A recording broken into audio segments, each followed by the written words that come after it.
Okay, all right, we're starting with looking at review 6, which is work that we're doing in preparation for the AP test on May 7th.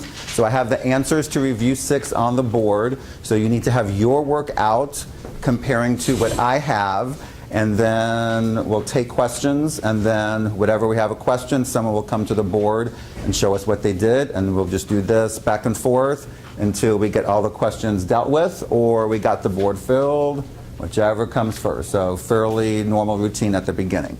So take a look. When we go over the assignments in class, they have an assignment every day, and we'll go over at the next class meeting. It gets them involved in the class. It gets them out of their seat. Even the shy kids, they don't have to talk about the problems. They just come to the board. Whatever's on their paper, they put up there. And I tell them, if it's wrong, we fix it. So don't be scared if you make a mistake. We'll fix it. I might ask you why you did what you did. I don't understand this step. But if someone comes to the board, we can see a different approach to a problem oftentimes, or oftentimes I can see what are the common mistakes that students are making. And then the students will see, oh, that kid made the mistake. I made the same mistake, so I shouldn't feel so bad that I made the same mistake that somebody else did. So it gives the students confidence in terms of the work that they're doing. It saves us time, and it lets us see different ways to approach a problem a lot of the time. Okay, let's take a look at what we got up here while Brittany finishes. Okay, number 2.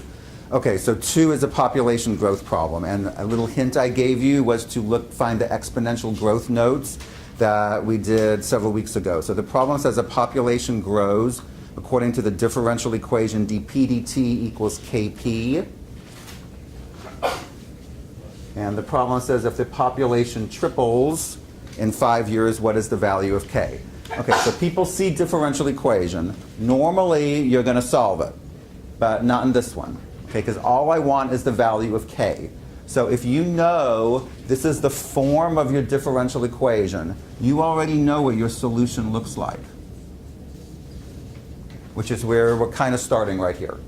And this capital A is what we call the initial population. Well, I want that population to triple. So that's why instead of a P, if I triple that A, we got 3A. And we're told that this tripling is happening in 5 years. So that means my T is 5. Then she divided both sides by A. And then we want to get rid of the E. So we natural log each side. That knocks the E out, leaving you 5K. And then solve for K. So you get natural log 3 all over 5. You can get a decimal if you want. I'm fine with that. The multiple choice might have a decimal. Okay, then you just figure out the decimal by working it out on the calculator. Okay? Okay, number 8, related rate, cone problem, favorite thing. Okay, so we're told that water leaks out of a cone, and the cone had this shape. We had a height of 6 centimeters and a radius of 2 centimeters. And we got some water in there, and the water's coming out. So water leaks out at 1 cubic centimeter per minute. We want to know how fast is the water level in the cone falling when the water in the cone is 4 centimeters deep. Okay, so one thing you have to know is volume of a cone.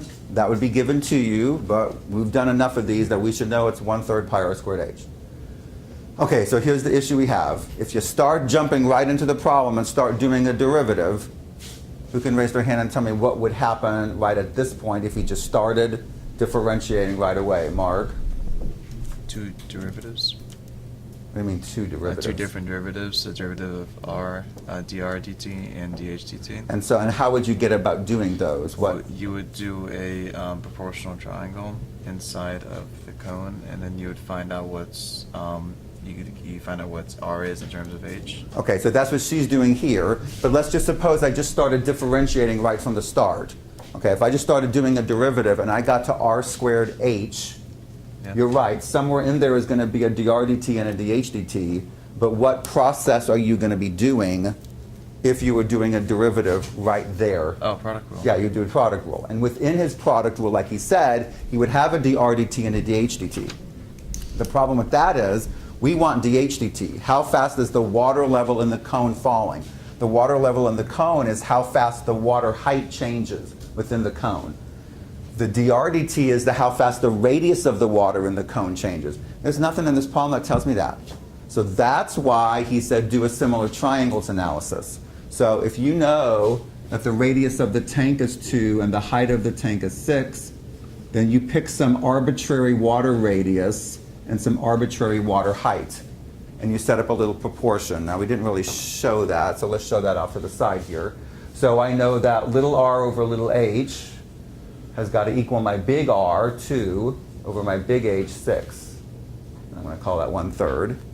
And then we're going to solve for R. So I know 3R is H. So R is H over 3. So that's where this H over 3 came from. Okay, so if I put that in place of the R, now my whole entire equation is in terms of H, which is good, because eventually you want dH dt, which is how fast the water height is changing.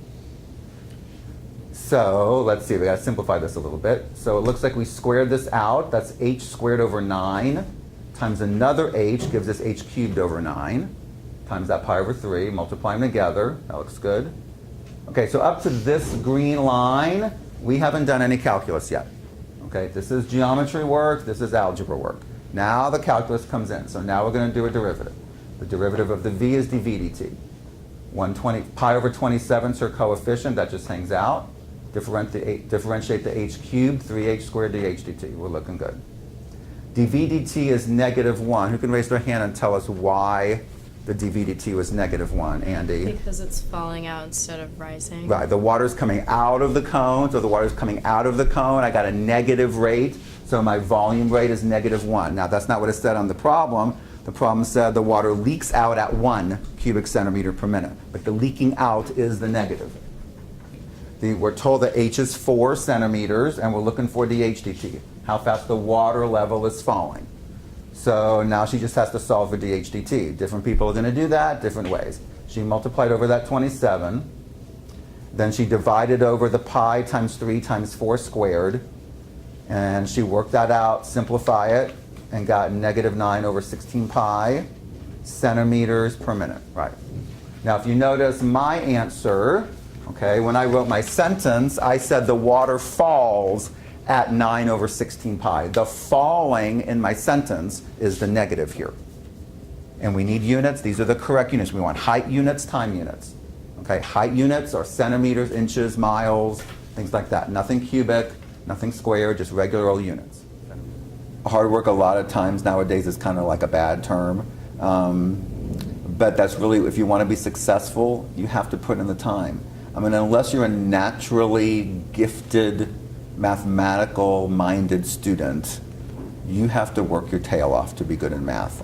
I believe I'm naturally good at math, but I still had to work my tail off in school because a lot of math came easily, but some math didn't. And even the math that did come easily, I'm just a naturally hard worker anyways, and so I try and instill that belief and work ethic into them.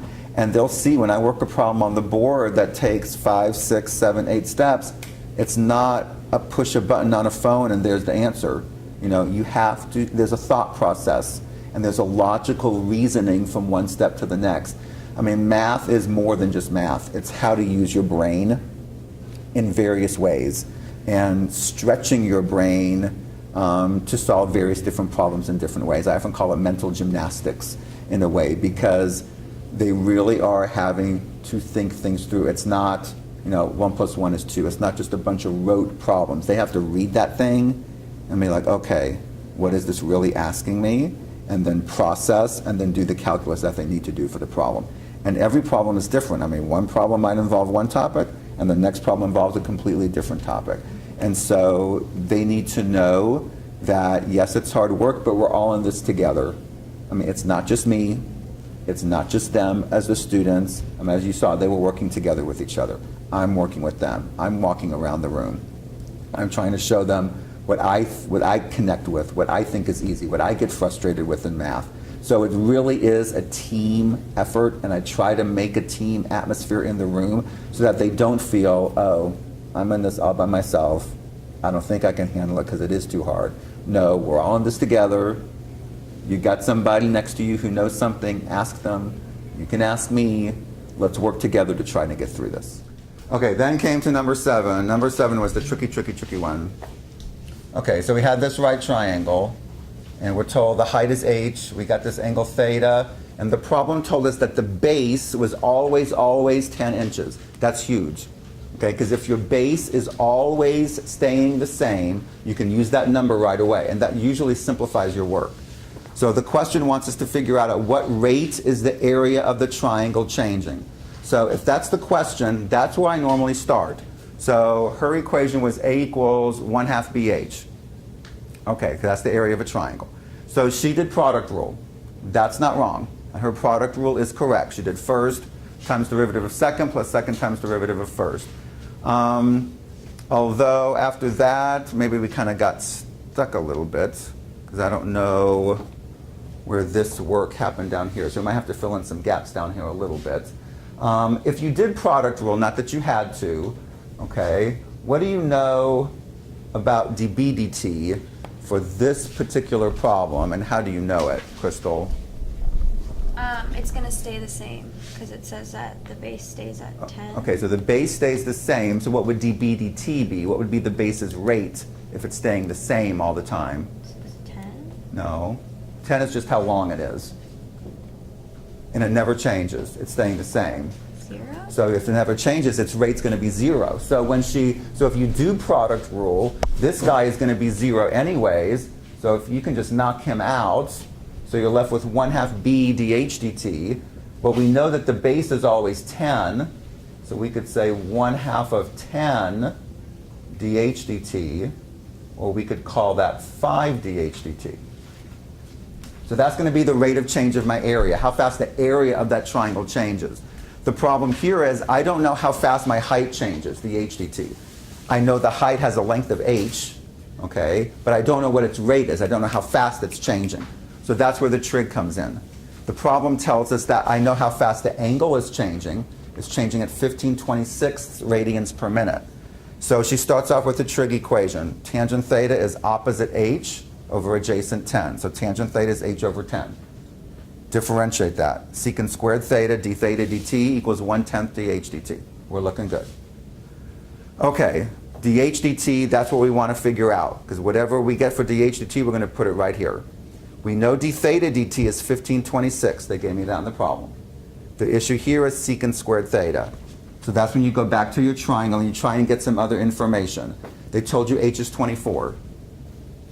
So if h is 24, you do Pythagorean theorem to get your hypotenuse, and she got it to be 26. Okay, now who can raise their hand and tell me who secant is related to? Because if you don't know secant stuff, you might want to use something else to help you out, Mark. Say that again? Cosine? Cosine. So secant's related to cosine. So you might want to find cosine theta first, which is adjacent over hypotenuse, 10 over 26, and then flip it. Okay, so 26 over 10, but we want to square that. Okay, now we got to figure out what dH dt is. So I would multiply that 10 over. So we're going to have 10 times 26 over 10 squared times 15 over 26. And now if you work that out, you should get 39. Okay, and 39 is your dH dt. And this problem is marked with a star, so you can use a calculator on it. Okay, and you get your dH dt to be 39. Now that we know dH dt, we can go back up here to figure out how fast the area of the triangle is changing. Okay, so we know dA dt is 5 dH dt. We just figured out dH dt is 39. So 5 times 39 gives us 195. And our units are square inches per minute. We're finding how fast the area is changing. So we need square units for the area and then our time units. Okay, just think about your house. If someone says how many square feet are in your house, okay, that's the square footage, the area of your house. So that's how you know to use square units here. We're dealing with area. Now, that one was tough. That was a hard one. Mark? Could you use cosine instead of tan? No, you cannot, because if you use cosine, you're going to be using 10 over this guy, and you can't use the 26 because the 26 is changing, because as the height changes, your hypotenuse is going to change. So you'd have to give him a different name, okay, and then you'd have another rate in the problem that you don't really need to worry about.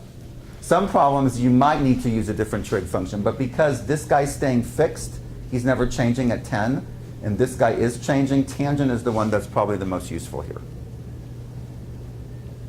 So let's suppose we look at this and we kind of get stuck. Okay, so let's look at some things that we can do just to show what we know. Okay, the question is asking about how fast is the area of the triangle changing. I'm thinking you should at least be able to get the ADT in some way, whether it's through product rule or knowing that it's 5 dHdt, because you know your base is always 10. So she could have plugged the 10 in right away. So at least you can show what you know about dAdt. Another thing you could show is if there's trig involved, if there's a theta happening, you probably need a trig equation. At least write that down. And if you write that down, you can probably get the derivative step. Okay, so there are some calculus things that you can do. If you can't do the whole big picture, at least say, hey, teacher, hey, grader, this is what I do know. Okay, or you could write on your paper and say d theta dt is 15 over 26. Actually write that on the paper. Okay, who knows? It might be worth points. You don't know. When they write down everything that they know about the problem, ultimately they're convincing themselves, I know something. If they leave the paper blank, I know what they're going to get. 0. 0 for me, 0 for an AP grader, 0 for anybody. So I would rather you know something, put something down, as little as a little derivative statement, f prime equals 0, dAdt equals 3. Now, is that going to guarantee you a point? No, but it's better than blank. And so ultimately, it's really for them to develop confidence in themselves that they know more than they think they know. A lot of times in calculus class, because it is a challenging subject, I don't think I can do very well. I don't think I'm doing very well. You know more than you think you know. I don't care what your grade is in the class. You know more than you think you know. Show me, show the grader what you know. And a lot of times, if they can write down the initial 1 or 2 things that they do know, other things will start clicking as they go. So it's really to get them to believe that they can and show, this is your chance to shine. Show what you know about the problem. Even if you can't do the whole entire thing, show everything that you do know in as clear a way as you can. Okay, so when you came in at your desk were 2 problems that we're going to work through today. In just a bit, we're going to do one of those together, and then you're going to do one amongst yourselves. But when we're done going over these 2, you might want to be finding the multiple choice packet that I gave you a while back, because you're going to work through 4 of them, but it's not the next 4, so don't just assume we're going in order. So in the next few minutes, you might want to find that packet so that we can smoothly go right into that. Okay, multiple choice packet. These are the 4 that you're going to do. I'm going to time you for no more than 8 minutes. We're going to do 81, 82, 83, 84. Those 4 are calculator problems, but that doesn't mean you have to use a calculator. That just means you're allowed one.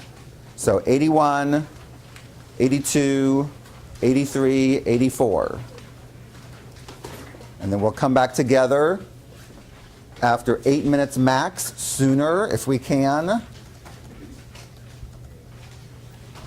And then we'll talk about those. So as you're working, talk to each other about the problems.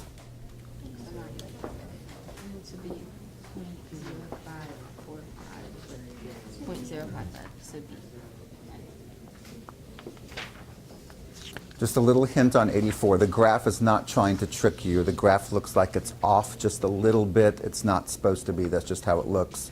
So don't let the graph on 84 fool you. It's not a trick. So like on 84, that graph is going through the x-axis at -2, touching the x-axis at 1, and going through the x-axis at 4. Because we want to be enclosed. That means totally surrounded by both of them. So I'm not disagreeing with what you did. Is it that area and that area? Yes. So how many of these guys are you going to need? 2. Yep, yep. So the answer you just got is inside one of these, but that's not completely. So you got to set up another one. Okay. From 2. There you go.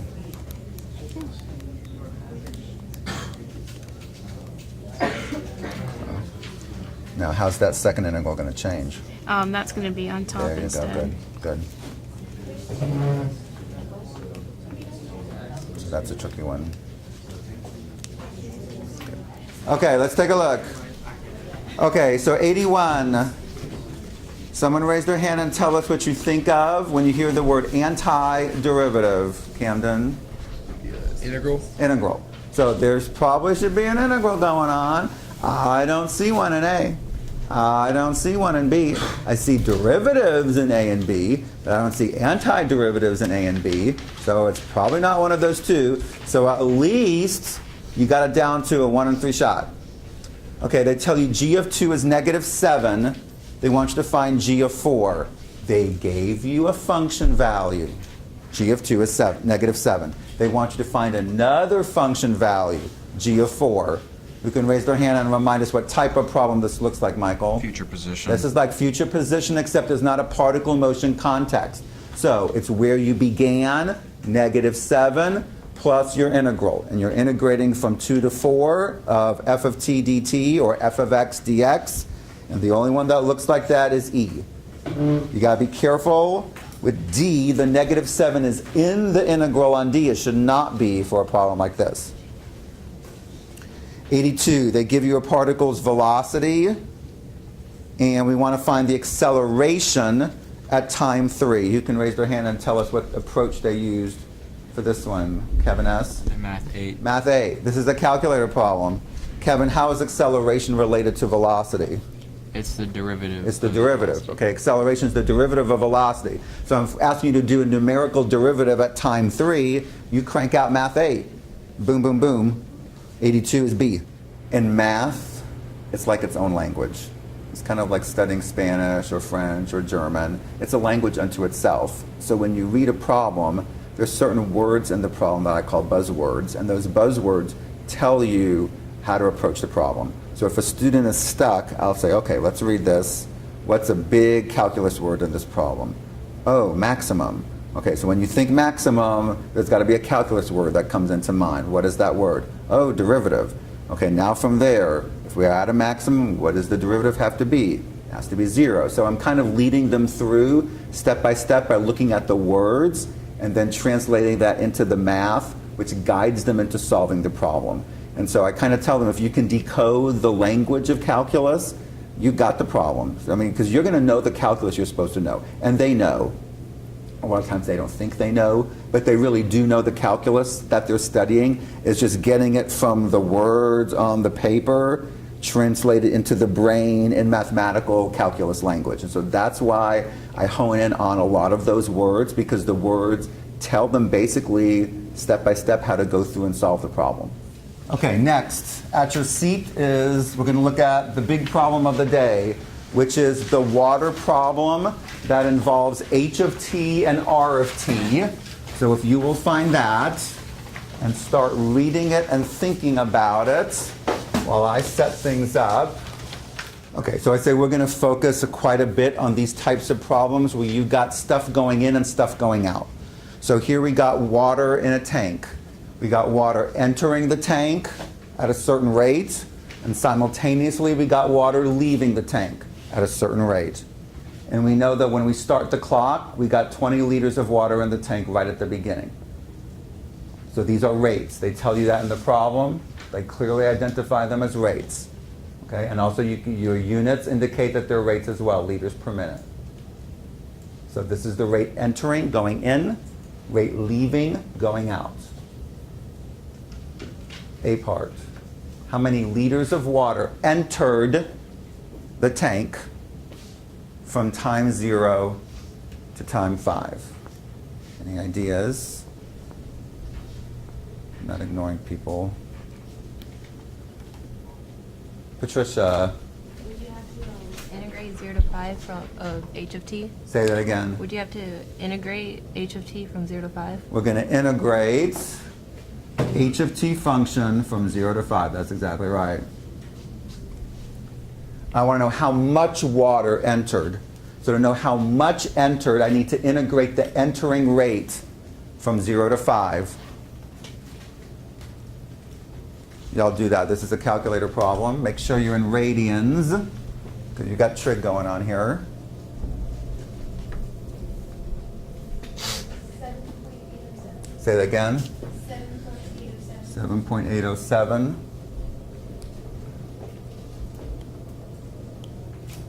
You got A part. A part's probably worth 2. 1 point for the integral, 1 point for the answer. That's an easy 2 points.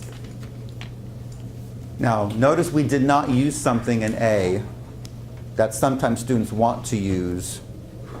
Crystal? Is it a 20? Yeah, sometimes students want to use the 20. Okay, again, go back to the analogy I used of people in the room. Okay, if I told 5 people to leave the room, or no, let's suppose 5 people came in the room. If 5 people came in the room, 5 people came in the room. It didn't matter whether there was 20 people in the room or 120 people in the room. 5 people came in the room. So if I want to know how much water went into the tank, that's all I need to know. It has nothing to do with how much water was there to begin with. Now that 20 might come in later on, but if it's just how much went in, it has nothing to do with how much you had at the beginning. Okay, now B gets a little tricky. Is the amount of water in the tank increasing or decreasing at t equals 3? So you see increasing, decreasing. Increasing, decreasing should bring a certain calculus word, concept into your brain. Increasing, decreasing. Relative. Increasing or decreasing.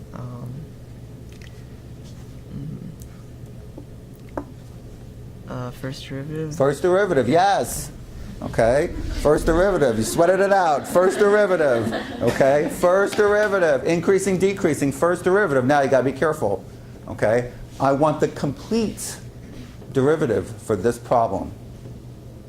What would be the complete total derivative for this problem? Paulo? Is it h prime of t minus r prime of t? I wouldn't say h prime, because H- these guys are already themselves rates. Is it h of t minus r of t? So it's just h of t minus r of t, that's it, okay? The derivative or the rate going in minus the derivative or the rate going out. All that together, that's your entire derivative. So h of t minus r of t. But they told me time was 3, so I need to find h of 3 minus r of 3. Now again, this is a calculator problem. This is not really a calculus calculator step. This is not a math 8 or a math 9. This is plug 3 into h and subtract plug 3 into r. Now those of you without boxes on your calculator, when you get to the r, you might want to put that denominator in parentheses, or if you're just plugging the 3 in, just call it 4 anyways. We're in here for 90 minutes. That's a long time to be in a class, especially in a heavy academic class like calculus. It's very easy for your brain to get fried or for you to burn out and just start staring off into space thinking about other things. So when there's different problems that we're solving, different activities, different transitions, it keeps the class moving as you go. When the kids come to the board, they're not seated in their chair for the whole 90 minutes. They're up and about doing the problems at the board. When they're working together, they're asking their neighbor, they're turned around asking other people around them. So you didn't see it in the class today, but sometimes in class they'll just get up out of their seat and walk to another group and say, you know, my group is having trouble, what are y'all doing over here? And they'll just independently do that by themselves. I don't have a problem with that. You know, they're working on the work. I mean, I try and have a very relaxed atmosphere in class. I want students to feel comfortable doing things outside the box that you might not see in a normal classroom, so to speak. The amount of water in the tank is decreasing at t equals 3 because f prime is negative. That's normally what we say, but here, what's acting as the f prime, what did Paulo say a few minutes ago? Because h of t minus r of 3. Okay, you said t's h and of 3 threes. minus r of 3 There you go. is negative. Is negative. There you go. Good. We got a negative derivative value. So negative derivative value means whatever you're dealing with, in this case the amount of water, has to be decreasing. Now notice she said f prime. That's normally what we say, normal functions, f of x. This is a different scenario. We got two derivatives, two rates, the rates going in and the rate going out. So we're considering the whole derivative together h of t minus r of t, and then plug the 3 in. Okay, you might want to star b as something to look at later on down the road or as you go through studying. Okay, things like b tend to pop up in these types of problems.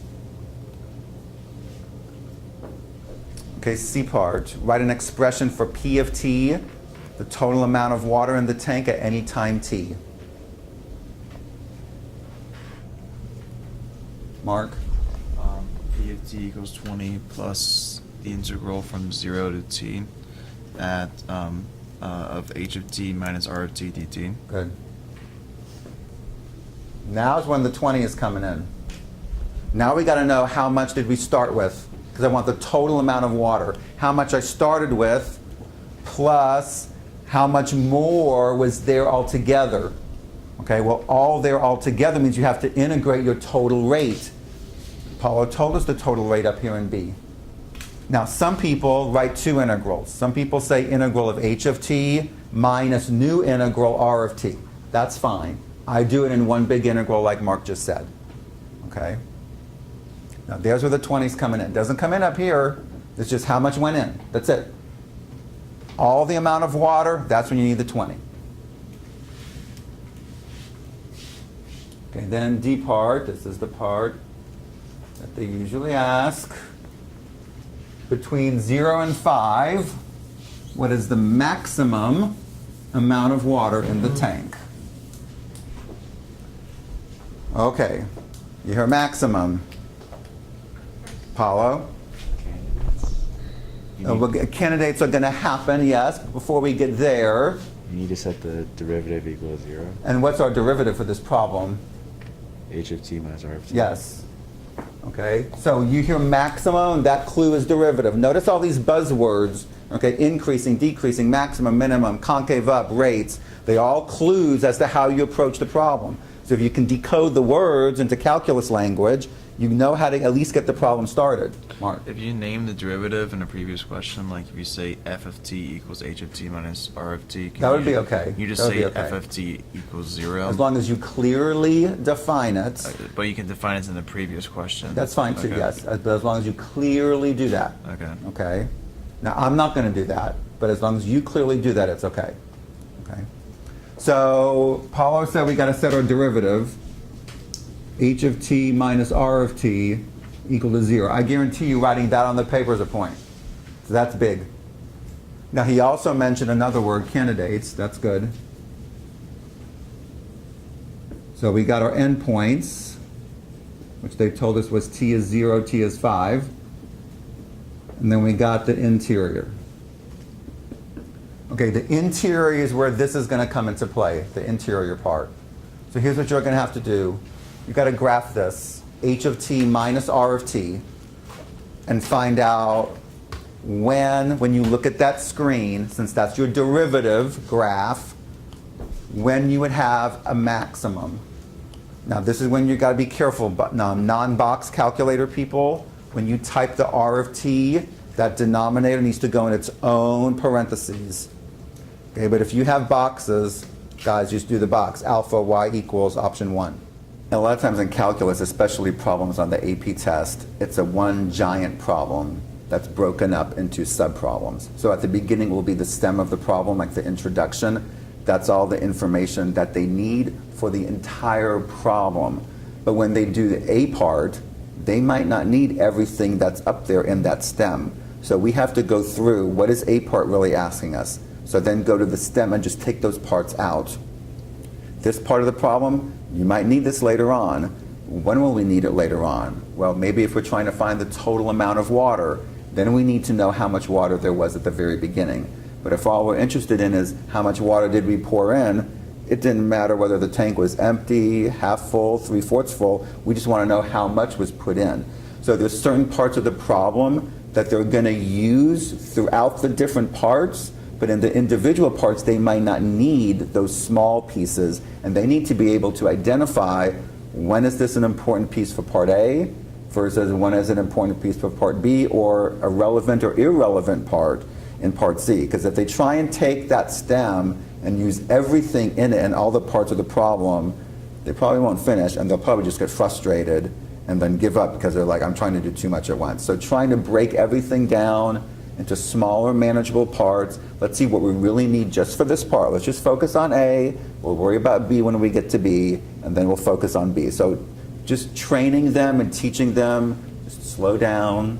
They live in a fast-paced world. They're not used to slowing down and taking their time. And that just takes time and training, which clearly they're getting better at. And again, them believing that, yes, I got this. I can do it. I just got to take it one step at a time. But you're going to see as when you do this next problem amongst yourselves, the Camp Newton problem, it's very similar to this. Now, there's some twists, but it's really, really close to this. And we're going to work on these types of problems as we go throughout the next 22 days, because they love these. Stuff going in, stuff going out, and do all kinds of mess with it. Okay? So, use this problem as a guide, emphasis on guide.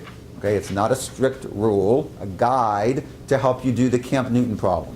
It's very similar to the one we just did. It's a calculator problem. The Camp Newton problem is the other sheet that I gave you. Now, the biggest issue you're going to encounter is this. When you type, how do you type a sine squared most effectively, efficiently? You got two options. If you like parentheses, okay, when you type a sine squared, you're going to type sine t over 6 squared. I personally don't like that. I don't like using all those parentheses because I often goof them up. Okay? Me, when I do a sine squared, I do sine. I type sine t over 6 and another sine t over 6. That might be a little bit more to type, but it avoids my parentheses issues. Okay? So it depends upon how you want to do it. Okay? Yes, Crystal. If we have like boxes in our calculator, so we type, how would that work if we have the boxes? So if you type boxes in, you probably want to open with the parenthesis, okay? Put this in, close with the parenthesis, and then your exponent. So we can't just put the squared on the outside of the... I don't think so, because if you do this, what are you squaring? The t over 6. I don't want to square the t over 6. I want to square the sine t over 6. See, that's the biggest issue.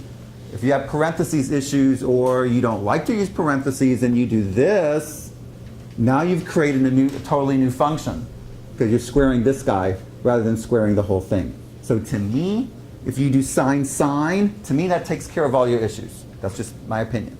You do what you want to do as long as you get it right. Okay, so here's what we're going to do. I want you to work through the Camp Newton problem as far as you can get. But here's the thing. I want y'all to hash it out amongst yourselves. A, B, and C I don't think are that bad. It's D that's the twist. So the twist you need to work through amongst yourself or amongst the people around you.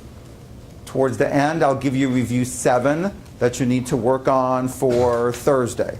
Okay, so work on Camp Newton for a little bit. I'll walk around, but you really need to be hashing it out amongst yourselves. So if you have a question, ask a neighbor. I might interject, but ask someone nearby if you get stuck. Okay? Questions?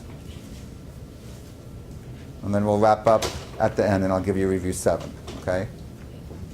So you can talk about the problem, so you can make sure you're doing it right. So we're working on Camp Newton right now. Yes?